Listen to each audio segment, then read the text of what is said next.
Today I'd like to talk about weeds, and especially rethinking weeds.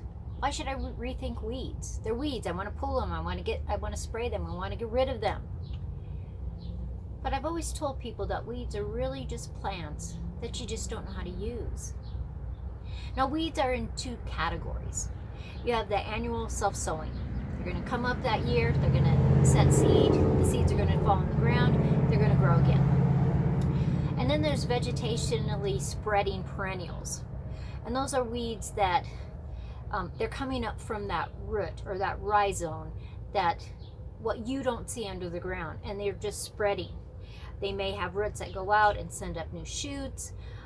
It may just grow larger and larger as it goes.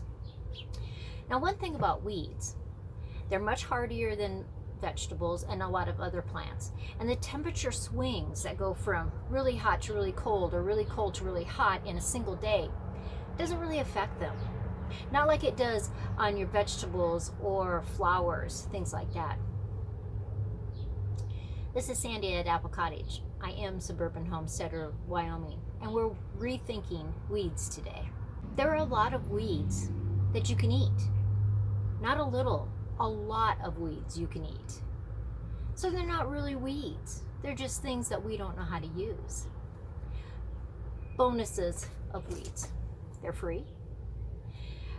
They have a lot of nutrients. And if you do farmers markets, this can really help with your sales. One of the top sellers at farmers markets right now, purslane. And I'm going to show you some purslane. I have it growing in some pots, and I like it. You can eat it raw, you can cook it, you can eat the stems, the leaves, the flowers, the seeds. Seeds are a little tart sometimes though. But that is the #1 wild edible that is selling at farmers markets, CSAs, and more people are using them in their everyday lives than they've ever used them before.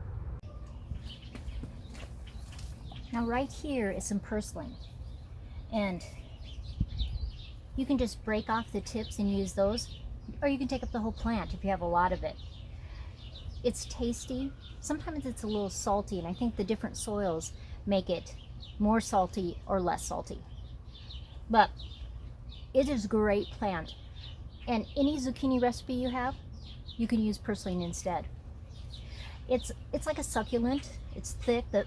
The leaves are thick, and it is really tasty.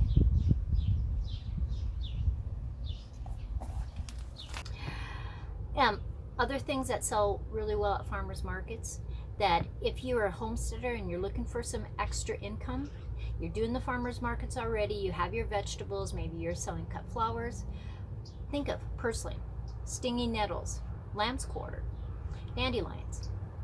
Now, lamb's quarter, until garden magazines started selling spinach, everyone ate lamb's quarter.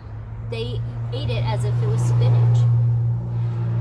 And it's interesting how one plant can go out of favor and another plant goes in.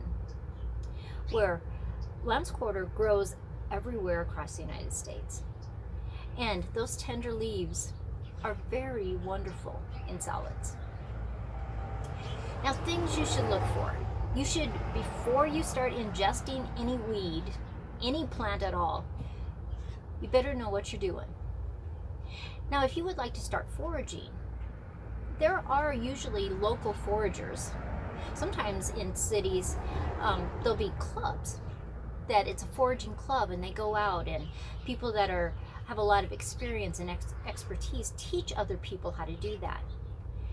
Because you always want to be 100% sure before you eat something that you've never eaten before. You might contact your extension offices, master gardeners, gardening clubs, and they may know somebody that's a local forager that could take you out or come to your property, and you could learn about the things that you're calling weeds and how you could use them.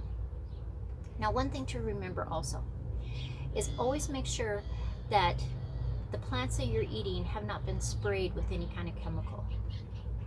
When you have a homestead or a suburban homesteader, live in the city and you're foraging, just be careful that the city or the county hasn't sprayed there.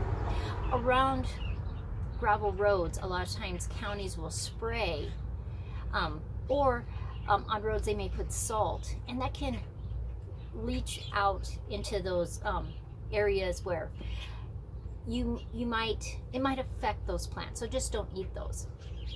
Another thing is, in really old orchards around the early 1900s, they sprayed lead and they sprayed arsenic. So be careful if you're foraging in an old orchard. Try to find as much information as you can before you start eating any of those things. Now, what are some of the plants or trees or shrubs that you may be familiar with, but you just never knew that you could eat them? How about autumn olives, Russian olives? A lot of those trees, the fruit, when it's ready, you can make into jelly. But a lot of trees, when they're young, you can eat the leaves, you can eat barks, you can eat, if they flower, you can eat the flowers on them. And I am actually going to put a link in the description box below. And it goes to a PDF that's, I think, 99 pages long, but it's really in depth and it really gives you a lot of information on what parts you can eat, when you should harvest things. And it's really interesting, like Japanese nutweed. You harvest those stems in the springtime, early spring, regular spring, and you can use them as you would rhubarb. You can make pies, you can make bread, you can make cookies, and it's just a wild plant that you may call a weed. One of my favorite things to find is pineapple weed. Now, pineapple weed looks like chamomile. It tastes like chamomile. You use it the same as chamomile, but it grows wild and it's free. And if you live in an area where you have that, you can just use the entire plant. Somebody would have sprayed or cut that down because they thought it was a weed. It really has some good nutrition for you. How about wild mustards? There's a lot of berries, wild grapes that you could eat. Mallow, locusts, nettles, stinging nettles. I love stinging nettles. Now, it is crazy when you touch it and it tingles your skin, but you can cook with it and all that sting goes out. Pigweed you can use just like you would lamb's quarter, which you would use like spinach. So that's 3 plants, because you can find wild spinach growing also.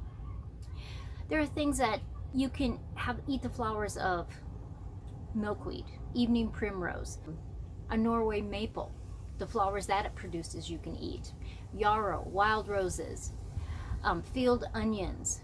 Now, field onions are interesting because it's one of those plants that almost the entire year you can use. When it first comes up, you could eat the whole thing, in springtime. In springtime, you could just eat the tops, just trim off some of the tops. In late spring, you might eat the flowers or the bulbs. In the summer, bulbs. And in the fall, late fall, sometimes it will send up shoots again and you can eat the tops again. Now, when you have purslane or chickweed, you might make pesto out of them. But the difference between when you realize what a plant is no longer a weed where you would pull or spray, like with chickweed, you would just start cutting the tips because you would want it to produce more and more and more through the summer. We know, the more knowledge that we know, the less weeds we have on our property.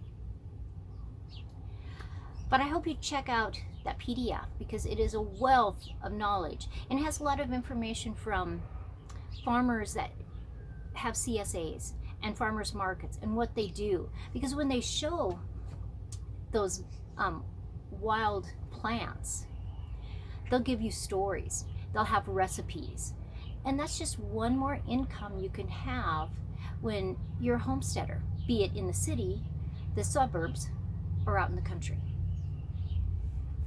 I hope you like the videos. I hope you subscribe to my channel. I try to give information that you can use, that even if you're not using it right now, you may use in the future. I just hope that it's helpful to you. And the next time you see weeds, perhaps do some digging, some information, do some research to just see how that weed, quote unquote, can serve you. I'll see you next time.